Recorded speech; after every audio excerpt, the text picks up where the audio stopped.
നമസ്തേ. ഇന്ന് നമ്മൾ പറയാൻ പോകുന്നത് ഭൈരവ മുദ്രേനെ പറ്റിയാണ്. മെഡിറ്റേഷൻ ചെയ്യുമ്പോൾ യൂസ് ചെയ്യുന്ന ഒരു മുദ്രയാണ് ഭൈരവ മുദ്ര. ഇത് നമ്മുടെ ഈട പിംഗ്ള നാഡികളെ റെപ്രസെന്റ് ചെയ്യുന്നു. നമ്മുടെ ശരീരത്തിൽ മെയിനായിട്ടും 2 നാഡികളാണ് ഉള്ളത്. ലെഫ്റ്റ് സൈഡിൽ നമ്മുടെ ഈട നാഡി, റൈറ്റ് സൈഡിൽ പിംഗ്ള നാഡി.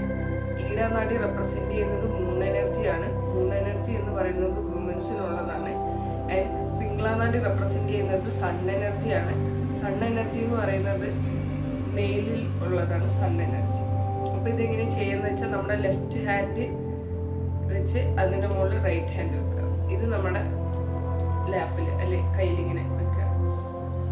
എന്നിട്ട് കണ്ണടച്ച്, പിന്നെ നിങ്ങൾ മെഡിറ്റേഷൻ ഫസ്റ്റ് ആദ്യമായിട്ട് ചെയ്യുന്ന ആൾക്കാരാണ്, ബിഗിൻ ചെയ്യുന്ന ആൾക്കാരാണെങ്കിൽ നിങ്ങൾ ഇപ്പോഴും ഇരിക്കുമ്പോൾ ചാരി ഇരിക്കാൻ പറ്റുന്ന ഒരു ചുമരിൻ്റെ ഭിത്തിയുടെ ഫ്രണ്ടിൽ ചാരി ഇരിക്കാൻ പറ്റുന്ന പോലെ ഇരിക്കുക.